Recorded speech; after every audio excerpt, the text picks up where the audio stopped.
आग टेके की शुरुआत हम बड़ी खबर के साथ करते हैं। बीजेपी ने राज्यसभा चुनाव के लिए यूपी में 7 उम्मीदवारों के नामों का ऐलान कर दिया है। यूपी में अमरपाल मौर्य, साधना सिंह, चौधरी तेजवीर सिंह, संगीता बलवंत, नवीन जैन, आरपीएन सिंह और सुधांशु त्रिवेदी को टिकट दिया गया है। ये वो नाम है जिसमें से 6 यानी कि बीजेपी ने इस बार राज्यसभा के लिए 6 नए चेहरों पर दांव खिलाए, जिनकी जीत लगभग तय मानी जा रही है।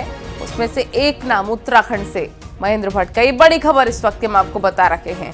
7 नामों का जीतना तय।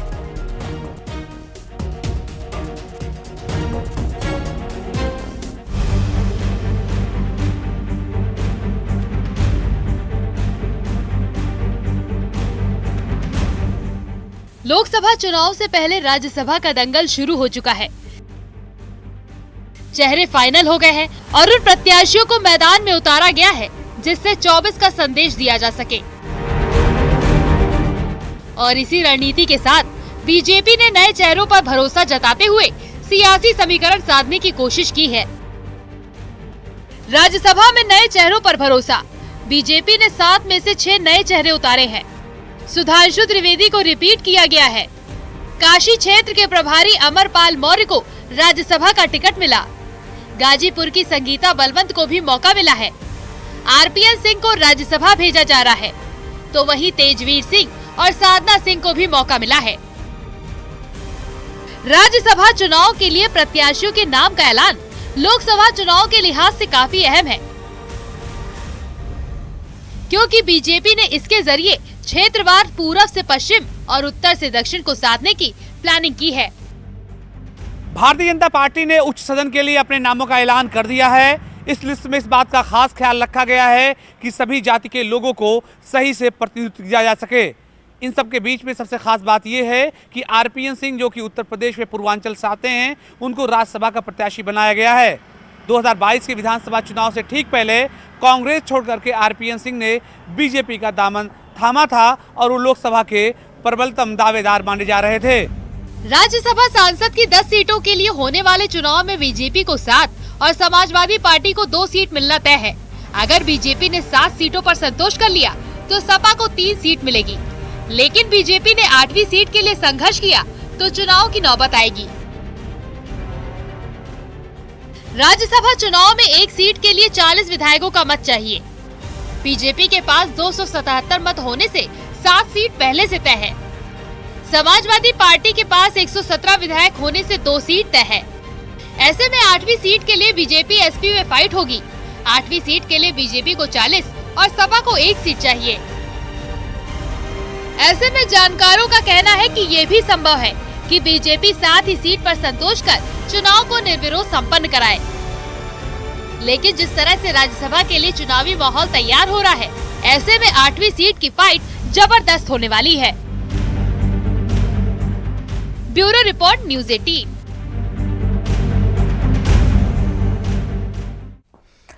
और वहीं रामलला के दर्शन से बीजेपी ने 24 का चुनावी शंखनाद कर दिया। उत्तर प्रदेश में विधानसभा स्पीकर के निमंत्रण पर सभी विधायक और मंत्री लखनऊ से अयोध्या पहुंचे और राम मंदिर में रामलला के दर्शन किए।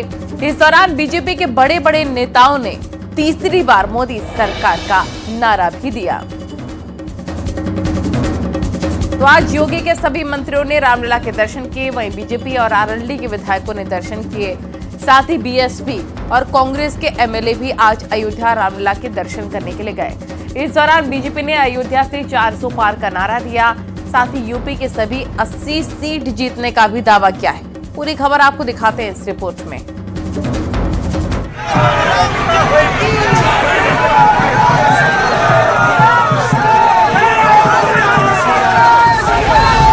करोड़ों सनातनियों के आराध्य भगवान राम के दर पर योगी के मंत्री विधायक नतमस्तक हैं। भक्ति और सियासी शक्ति का समागम है और राम के नाम से 24 का चुनावी उद्घोष हो रहा है। राम पथ से विजय पथ की ओर अग्रसर योगी के विधायकों पर फूलों की बारिश हो रही है। जयकारे लग रहे हैं और राम भक्त खुले दिल से स्वागत कर रहे हैं। सदन में उत्तर प्रदेश के मुख्यमंत्री योगी आदित्यनाथ ने कहा था, भक्ति और शक्ति के संगम से 500 साल की गुलामी की गाथा को तोड़कर अयोध्या में भव्य राम मंदिर का निर्माण हुआ है। राम राम संबोधन के बिना कोई काम नहीं होता है। मंदिर बनने से पहले भी हम अयोध्या गए थे, आज भी जा रहे हैं और आगे भी जाएंगे, इसमें कोई संशय नहीं रहना चाहिए। अभी कह रहे थे हमारे नेता विरोधी दल कि राम के नाम पे राजनीति नहीं होनी चाहिए। हमने तो कभी राजनीति नहीं की। राम तो हमारे आराध्य हैं, आराध्य के नाम पे राजनीति कैसे? उनका तो हम स्मरण करते हैं और राम के बगैर कोई काम हो ही नहीं सकता। क्यों बाल्यान जी, आपके यहां संबोधन तो राम राम का ही होता है ना। तो अब राम राम का संबोधन के बगैर कोई काम होता नहीं। उठते जागते सोते रोते हर क्षेत्र में राम राम का ही संबोधन होता है। लेकिन अयोध्या नहीं जाना है क्योंकि वोट बैंक पे असर पड़ जाएगा। तो वोट बैंक की राजनीति आप कर रहे हैं, हम लोग नहीं कर रहे हैं। मंदिर बनने के पहले भी जब न्यायालय का निर्णय नहीं आया था, तब भी हम लोग अयोध्या गए थे और दीपोत्सव का भव्य आयोजन किए थे और आज भी जा रहे हैं और आगे भी जाएंगे, इसमें कोई संदेह नहीं होना चाहिए। बीजेपी लोकसभा के चुनावी रण में अयोध्या का संदेश देने जा रही है और बीजेपी के तमाम बड़े बड़े नेता राम दरबार से 400 पार का नारा लगा रहे हैं। आज उत्तर प्रदेश की विधानसभा और विधान परिषद के सभी सदस्य, जिनके ऊपर सदन में सदस्य के रूप में उत्तरदायित्व है वह भी, और जिनके ऊपर सरकार में किसी जिम्मेदारी में रह करके वह भी आज भगवान के भक्त के रूप में भगवान श्री रामलला के चरणों में प्रणाम करने के लिए आए हैं। भगवान श्री रामलला सबके मनोरथ पूरी करें, सब मनोकामना पूरी करें और तीसरी बार 400 पार के साथ प्रचंड बहुमत की मोदी सरकार देश में बने और 2027 में फिर एक बार 300 पार 2047 तक विकसित भारत बने। मैं बहुत भावुक हूँ क्योंकि इस स्थान पर जब आया था तब यहाँ पर एक ढांचा खड़ा था जो 6 दिसंबर को हमारे सामने टूटा था। मैं उस समय यहाँ पर आया था कि जिस समय 1990 में जिस समय यहाँ पर गोली चली थी, मैं उस समय यहाँ पर आया था जिस समय चबूतरे का निर्माण हुआ था। मैं उस समय यहाँ पर आया था जिस समय यहाँ का शिलान्यास हुआ था। दरअसल अयोध्या में प्राण प्रतिष्ठा के बाद चाहे नेता हो या मंत्री, चाहे गरीब हो या अमीर, चाहे सवर्ण हो या दलित, हर वर्ग, हर समाज के लोग अपने आराध्य के दर्शन करने पहुंच रहे हैं, जिसका सीधा और साफ संदेश है।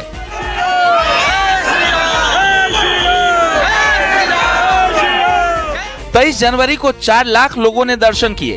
पहले हफ्ते में 19 लाख लोगों ने दर्शन किए। एक दिन में करीब 2 लाख लोग पहुंच रहे हैं अयोध्या। अब तक 40 से 45 लाख लोग अयोध्या पहुंच चुके हैं।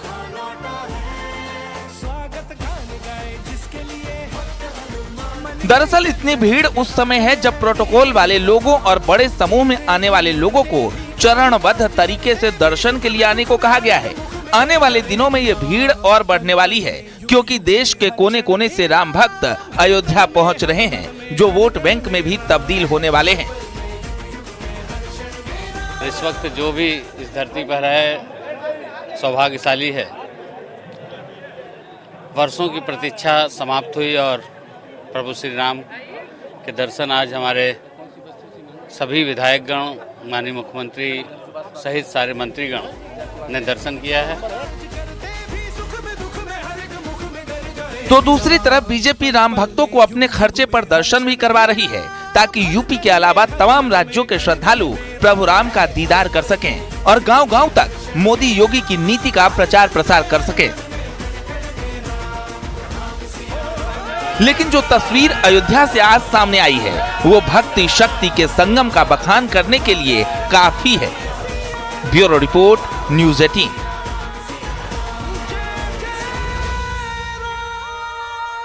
तो अयोध्या में बीजेपी के साथ सपा को छोड़कर पूरा विपक्ष नतमस्तक है।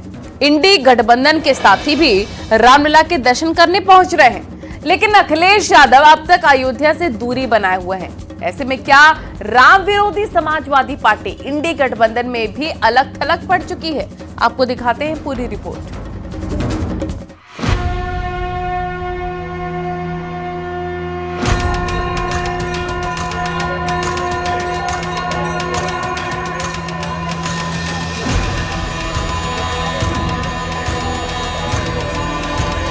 राम मंदिर के नाम 24 के चुनावी संग्राम में समाजवादी पार्टी अलग थलग पड़ चुकी है। कांग्रेस, आरएलडी और बीएसपी भी अखिलेश का साथ छोड़ चुकी है।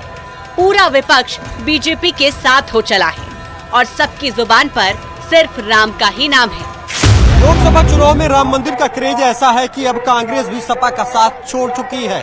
बीएसपी से लेकर आरएलडी तक सभी दल बीजेपी के साथ हो चले हैं, जिसका नजारा आज अयोध्या में देखने को मिला, जब राम दरबार में सपा को छोड़कर सभी विपक्षी दल बीजेपी के साथ खड़े नजर आए। दरअसल बजट सत्र के दौरान विधानसभा अध्यक्ष ने नेता प्रतिपक्ष को अयोध्या जाने का निमंत्रण दिया था। इस पर अखिलेश यादव ने कहा, हमें भगवान श्री राम बुलाएंगे तब जाएंगे, तो शिवपाल यादव ने भी अयोध्या जाने से साफ मना कर दिया था। ऐसे में समाजवादी पार्टी को छोड़ अब पूरा विपक्ष अयोध्या दर्शन पर है, जिसमें आरएलडी के साथ कांग्रेस के नेता भी शामिल है। भगवान रामलला के दर्शन हम लोग हमेशा करते आए हैं। अवध की रहने वाली हूँ, बचपन से करती आई हूँ और आज भी दर्शन किए हैं। प्रभु राम की आस्था हम सबके मन में है, दिल में है और हमेशा रहेगी। बिल्कुल, देखिए आज हम इस विराट उनके महल में उनका दर्शन कर रहे हैं। हम लोग तब से, जब वो बेचारे उसके नीचे रहते थे, तब से भी हम लोग दर्शन करते आते रहे। हमेशा से हमारी आस्था रही है। हम कल भी आते थे, आज भी आए हैं, कल भी आएंगे। तो वहीं अब इंडिया गठबंधन के तमाम साथी भी अयोध्या का रुख कर रहे हैं। केजरीवाल कल अयोध्या के दौरे पर रहेंगे, परिवार के साथ रामलला के दर्शन करेंगे। पंजाब के सीएम भगवंत मान भी अयोध्या जाएंगे। आपके तमाम नेता रामलला के दर्शन करेंगे। यानी प्राण प्रतिष्ठा का विरोध करने वाले भी अब राम के चरणों में नतमस्तक होने जा रहे हैं। लेकिन समाजवादी पार्टी के 14 नेताओं को छोड़ बाकी अब भी अयोध्या से दूरी बनाए हुए हैं, जिसमें अखिलेश यादव के साथ शिवपाल भी शामिल हैं। Bureau report, news 18।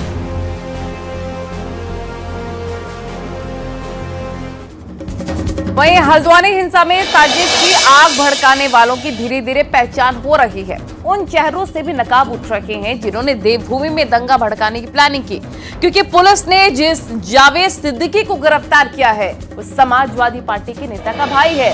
हिंसा के आरोप में एसपी नेता अब्दुल का भाई जावेद गिरफ्तार हो चुका है। वीडियो के आधार पर जावेद की गिरफ्तारी हुई है। जावेद सिद्दीकी पर हिंसा भड़काने का आरोप है। हिंसा के वक्त मौजूद था एसपी नेता का भाई।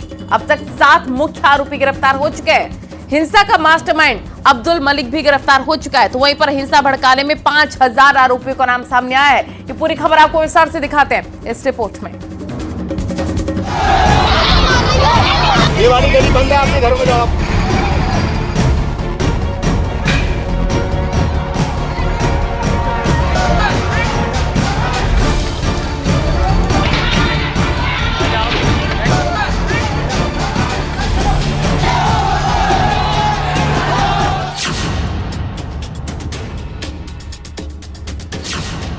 देवभूमि में उत्पात मचाने वालों का मकसद बेहद खतरनाक था।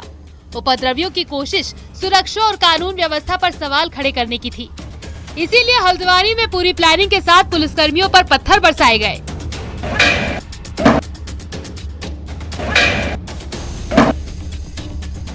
पेट्रोल बम से हमला किया गया और फिर जो तस्वीर हल्द्वानी से सामने आई उसे पूरी दुनिया ने देखी।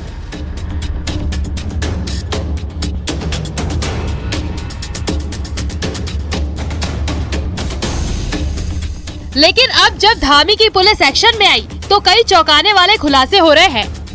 हल्द्वानी हिंसा में एसपी नेता के भाई का हाथ सामने आया है। एसपी नेता अब्दुल का भाई जावेद गिरफ्तार हो चुका है। वीडियो के आधार पर जावेद सिद्दीकी की गिरफ्तारी हुई है। जावेद सिद्दीकी पर हिंसा भड़काने का आरोप है। यानी हल्द्वानी में हिंसा की आग यूं ही नहीं भड़की, बल्कि समाजवादी पार्टी के नेता के भाई ने इसकी पूरी स्क्रिप्ट लिखी। अवैध मदरसे और मस्जिद को गिराने के दौरान हुई हिंसा के मामले में पुलिस लगातार आरोपियों की गिरफ्तारी कर रही है। लेकिन इस सब के बीच एक बड़ी खबर यह आई कि समाजवादी पार्टी के प्रदेश के प्रभारी अब्दुल मतीन सिद्दीकी के छोटे भाई जावेद सिद्दीकी की इस मामले में गिरफ्तारी हुई है, जिसके बाद इस पूरे के पूरे घटनाक्रम के पीछे राजनीतिक साजिश होने का जो अंदेशा लगाया जा रहा था वो पुख्ता होता हुआ दिख रहा है। तो दूसरी तरफ इस हिंसा को सियासी रंग देने की कोशिश भी हुई। अखिलेश यादव ने एक दिन पहले ही हल्द्वानी की घटना पर ट्वीट के जरिए बीजेपी को निशाने पर लेने की कोशिश की। उन्होंने लिखा, भाजपा सरकार और प्रशासन की विफलता से हिंसा भड़की। हल्द्वानी में सरकार जनता के साथ अन्याय कर रही है।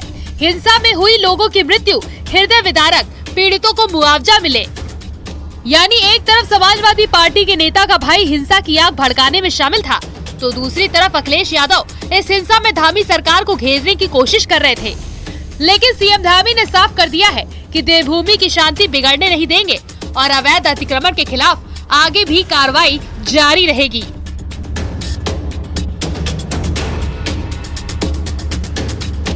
कि हमारा प्रदेश एक शांतिपूर्ण प्रदेश है, ये देवभूमि है। देवभूमि का माहौल किसी भी सूरत में बिगड़ने नहीं दिया जाएगा। मैं दोहराना चाहता हूं कि अराजक तत्वों और अवैध कब्जा धारकों के प्रति हमारी सरकार कठोरतम कार्रवाई जारी रखेगी और जो दंगा करने वाले हैं उनको उनके किए की सजा अवश्य मिलेगी। दरअसल उत्तराखंड के मुख्यमंत्री नफरती मानसिकता पर भी बुलडोजर चला रहे हैं, उपद्रवियों को सलाखों के पीछे ढकेल रहे हैं और संदेश दे रहे हैं, देवभूमि में हिंसा बर्दाश्त नहीं। जिसने भी हिंसा भड़काने की कोशिश की उसका तबीयत से इलाज होगा। Bureau report, news 18।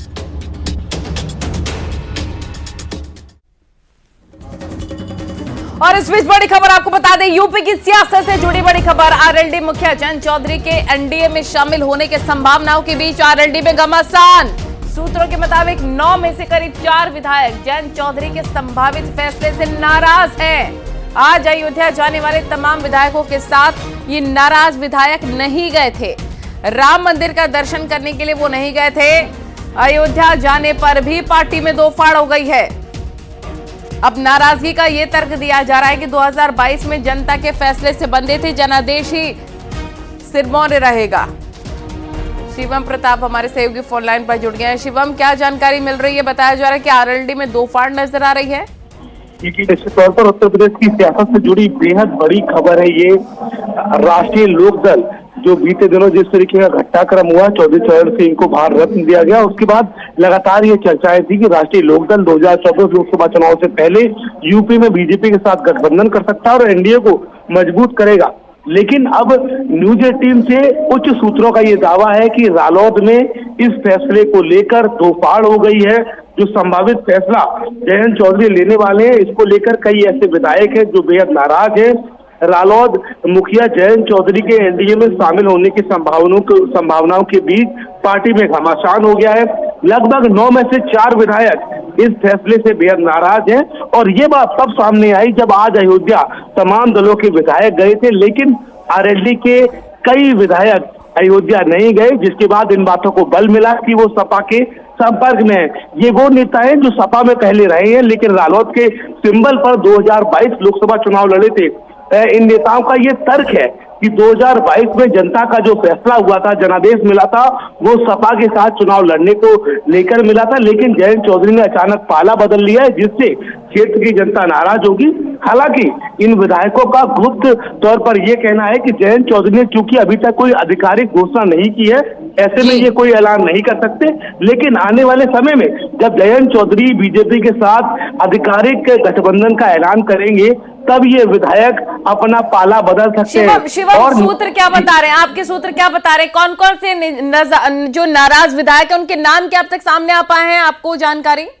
देखिए, न्यूज़ 18 के पास बाकायदा इन विधायकों के नाम है, लेकिन क्योंकि जयंत चौधरी ने अभी तक कोई आधिकारिक ऐलान नहीं किया है, ऐसे में ये विधायक सामने नहीं आना चाहते हैं। इनका साफ तौर पर यह कहना है कि क्योंकि जयंत चौधरी ने आधिकारिक ऐलान नहीं किया, ऐसे में आने वाले समय में अगर लीगल बैटल भी होता है तब भी ये विधायक इस बात को सिद्ध नहीं कर पाएंगे कि जयंत चौधरी ने फैसला नहीं लिया था। लेकिन न्यूज़ 18 के पास इस बातों की पुख्ता जानकारी है।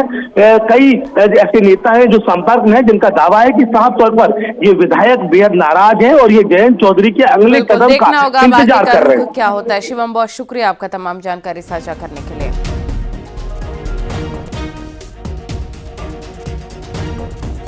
खबरें और भी हैं, लेकिन यहाँ रुकेंगे एक छोटे से ब्रेक के लिए।